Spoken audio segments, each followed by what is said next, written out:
Okay, so we are returning to the vector line integrals, which we saw in the last video that we can calculate how much of our vector field goes in the direction, points in the direction of our curve by doing a dot product, summing those dot products of the tangent vector and the vector from our vector field over the arc length, adding them all up, taking a limit, and that gives rise to our vector line integral. So first we're going to interpret a little bit of the contribution of the dot product to this line integral for different types of values of theta. And then we're going to look at different forms of this integral so that we can get to a form that we can actually use and calculate and do problems with. So first, we are doing a dot product of f and t, which, as you know, is measured by the magnitude of f times the magnitude of t times the cosine of the angle between the vectors. And we also know that the magnitude of the unit tangent is just 1. So we can see in the diagram that I have on the right side, my little number 1 is when we have a value of theta that's between 0 and pi over 2. So it's an acute angle. And when we have an acute angle, cosine theta is greater than 0. And that tells us that our dot product f dot t will also be greater than 0 because the dot product is the magnitude of the two vectors, both of which are positive, times the cosine of the angle. So if we're in quadrant 1 and we have a positive cosine, the contribution of a vector field that's closely aligned with our tangent vector is a positive contribution. And that's what I meant by measuring how much our vector field points in the direction of the curve. The second case that I've drawn on the right is when theta is actually between pi over 2, 90 degrees, and pi. So we have an obtuse angle. And when that happens, that means that our angle's in quadrant 2. When we're in quadrant 2, cosine theta is less than 0. And that's going to tell us that our dot product will be negative. So the contribution of the vector field that is not very well aligned with our curve, doesn't really point in the direction, but points more to the opposite direction of our curve, will be a negative contribution. And then finally, our third case is when we have a 90-degree angle between a vector in the field and our tangent vector. So when theta is equal to pi over 2, cosine theta is 0, which means that our dot product will be 0 and there is no contribution from the vector field to the vector line integral. So again, the vector line integral measures how much of our vector field points in the direction of our curve. The larger that value, the more aligned the vector field is to the curve. All right, now let's talk about some forms, because the way that we have our form of our integral written, which is the integral over our curve of our vector field dotted with the unit tangent with respect to arc length, so times the arc length differential, well, we've got to do some work here before we can evaluate it. So we know that the unit tangent vector, let's suppose that I am parametrizing the curve C with a vector function with an arbitrary parameter t.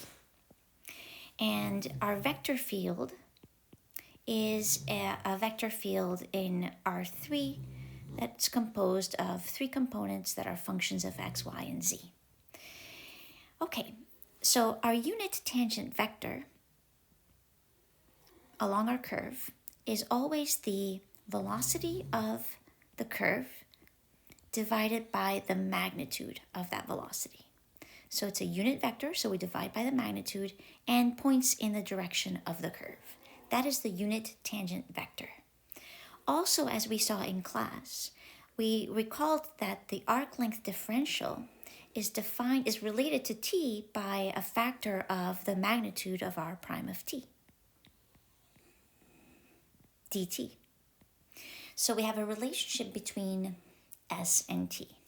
let's also suppose that that the curve only goes for values of t from a to b. Then we can rewrite our vector line integral over our curve c of f dot t ds by saying, well, we've parametrized the curve and now t goes from a to b. I'm going to write everything in terms of t. The vector field can be written in terms of t if I put in my vector function into the field, because we're basically evaluating the vector field at each point along the curve. We do the dot product of that with our unit tangent vector, which we know we can write as r prime of t divided by the magnitude of r prime of t. And then we multiply by our arc length differential, which is the magnitude of r prime of t dt. And here you can see that these magnitudes of r prime will cancel out.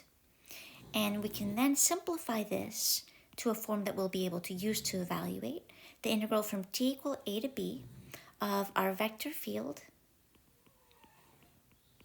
along the curve dotted with r prime of t dt.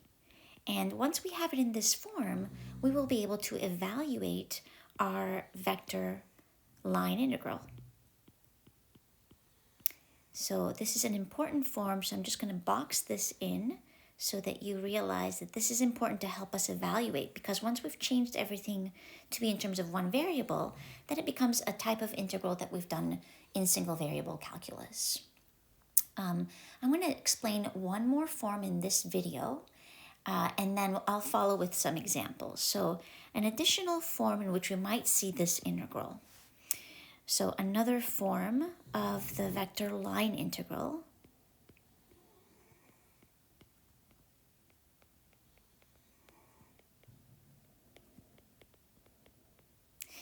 and this time I'm going to define my vector field to be, yes, three functions of x, y, and z, but I'm going to give them names, p, q, and r. And we're going to stick with our parametrized curve. R of t will be x of t, y of t, and z of t.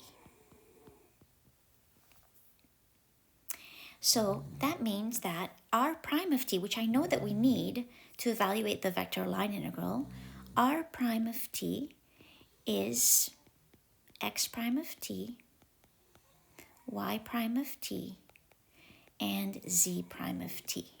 So in this generalized form, I'm going to write down our vector line integral f dot t ds, and we'll rewrite that as follows.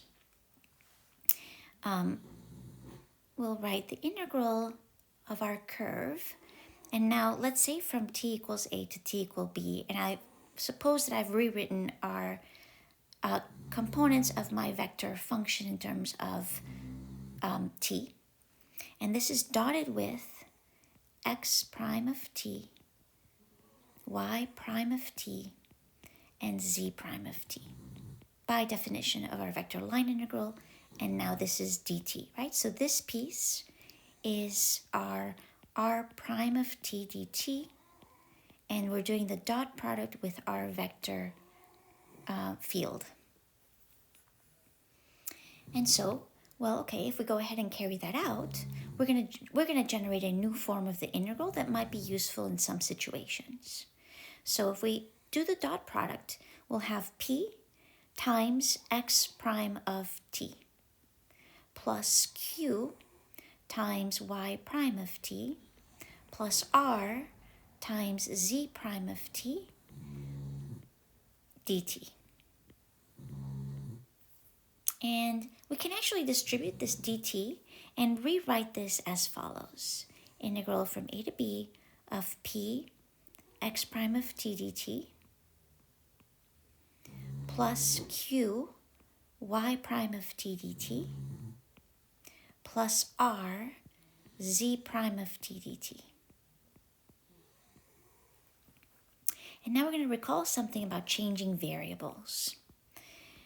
This expression, x prime of t dt, That's actually dx, the differential dx, because dx dt, dx dt is x prime. That's how we define the derivative. And if we multiply both sides by dt, we have that dx is x prime of t dt. We know then also that dy is y prime of t dt. And dz is z prime of t dt. So another way that we can write this formula is by writing the integral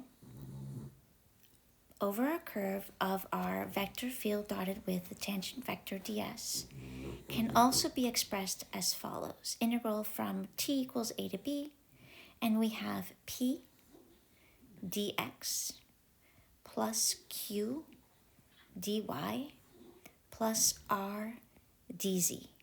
And I made these substitutions into our expressions within our dot product. So I'll show you how this form might be useful to us, but this is another form of our vector line integral.